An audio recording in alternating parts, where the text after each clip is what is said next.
Welcome to Keep the Faith Ministry News. The New World Order was outlined and presented this week at the World Government Summit 2022 in Dubai. The conference, which was held on Tuesday and Wednesday, had over 4,000 participants, including global officials, advisors, experts, and industry leaders. The participants included United Nations Secretary General Antonio Guterres, IMF Managing Director Kristalina Georgieva, and World Health Organization Director General Dr. Tedros Adhanom Ghebreyesus, among many others. The event included a discussion panel titled, "Are We Ready for a New World Order?"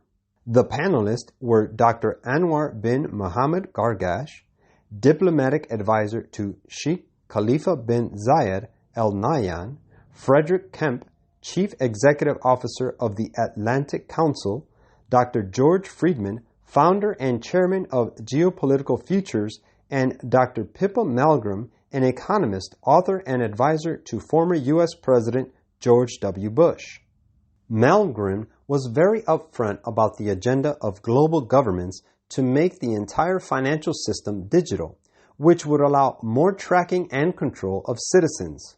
Quote, "What underpins a world order is always the financial system," said Malmgren.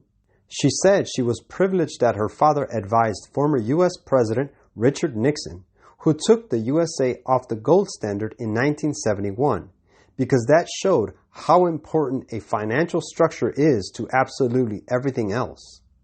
And what we're seeing in the world today, I think, is we're on the brink of a dramatic change, where we are about to, and I'll say this boldly, we're about to abandon the traditional system of money and accounting and introduce a new one, Malmgren said, smiling. She went on to explain that the new financial system would be digital. Quote, "And the new one, the new accounting, is what we call blockchain.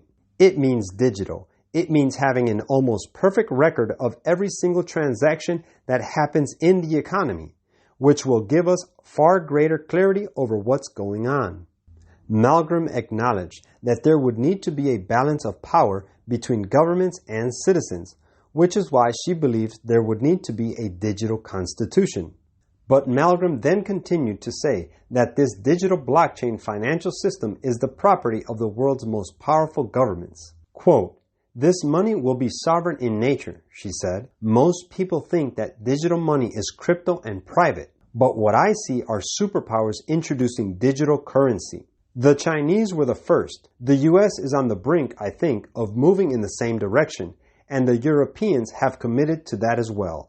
Frontline News reported earlier this month how central bank digital currency, CBDC, which is money given to citizens directly by their governments so that transactions can be monitored and controlled, is an essential component to the World Economic Forum's WEF agenda. The WEF, who named Malmgren as a global leader for tomorrow in 2000, has already defined a new world order that is based on digital IDs, digital payments, and digital governance.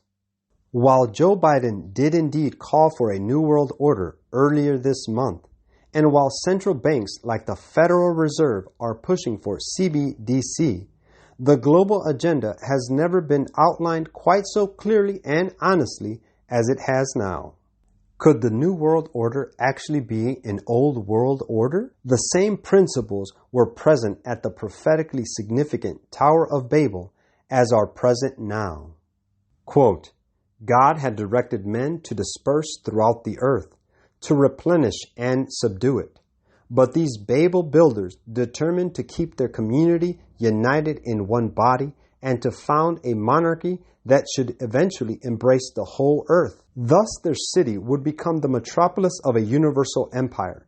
Its glory would command the admiration and homage of the world, and render the founders illustrious. The magnificent tower reaching to the heavens was intended to stand as a monument of the power and wisdom of its builders, perpetuating their fame to the latest generations." Patriarchs and Prophets, page 118. This is Keep the Faith Ministry News. Thank you for watching.